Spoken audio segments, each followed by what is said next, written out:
సాహితీ మిత్రులకు నమస్తే. కాంతి నల్లూరి కథల ఛానల్కు స్వాగతం. మన్యం వీరుడు అల్లూరి సీతారామరాజు 1897 జూలై 4న పశ్చిమ గోదావరి జిల్లా మోగళ్ళు గ్రామంలో జన్మించారు. 27 సంవత్సరాల వయసులోనే బ్రిటిష్ సామ్రాజ్యంపై జరిపిన సాయుధ పోరాటం స్వతంత్ర ఉద్యమంలో ఒక మహోజ్వలం. 1908లో గోదావరి పుష్కరాలప్పుడు ప్రబలిన కలరా వ్యాధికి తండ్రి వెంకటరామరాజు మరణించారు.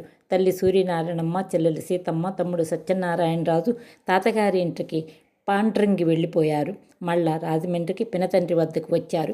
నీరాద్రిరాజు దగ్గర జ్యోతిష్యం, వాస్తుశాస్త్రం, హఠయోగం, కవిత్వం, అబ్బయ్య శాస్త్రి దగ్గర సంస్కృతం, ఆయుర్వేదం నేర్చుకున్నాడు. సరిగ్గా చదవటం లేదని కోప్పడటంతో కోపగించి ఇల్లు వదిలి వెళ్ళి కొండలు అడవుల్లో తిరుగుతూ గిరిజనుల జీవన విధానాన్ని, పితూరు తిరుగుబాట్లను గమనిస్తూ ఉండేవాడు. ధారకొండ, కృష్ణదేవిపేట మొదలైన ప్రాంతాలు చూశాడు. కత్తిసాము, గుర్రపుస్వారీ, హిందీ, సంస్కృతం, ఆంగ్ల, ఉర్దూ భాషలపై పట్టు సాధించాడు. 1916 ఏప్రిల్ 26న ఉత్తర భారతదేశ యాత్రకు వెళ్ళి సురేంద్రనాథ్ బెనర్జీ వద్ద కొన్నాళ్లు ఉండి అనేక విషయాలు నేర్చుకున్నాడు.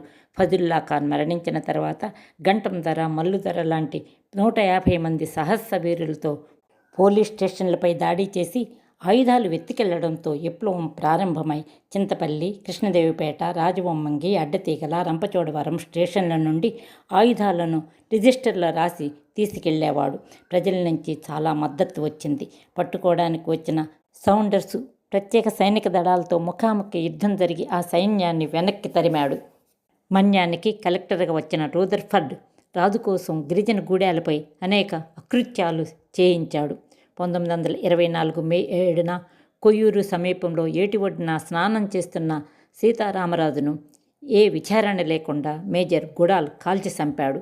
నమ్మిన లక్ష్యం కోసం ఆంగ్లేయులపై నిప్పుల వర్షం కురిపించిన ఈ యోధుడు దేశం కోసం అమరత్వం పొంది మే 7కు 100 ఏళ్లు పూర్తవుతుంది.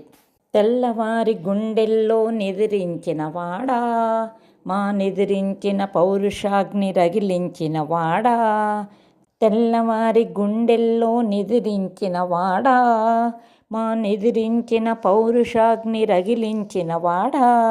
ఇది మన్యం వీరుడికి మహాకవి శ్రీశ్రీ పట్టిన అక్షర నిరాజనం. రామరాజుకు మన్యపు ఎర్రెర్రని లాల్ సలాం, లాల్ సలాం.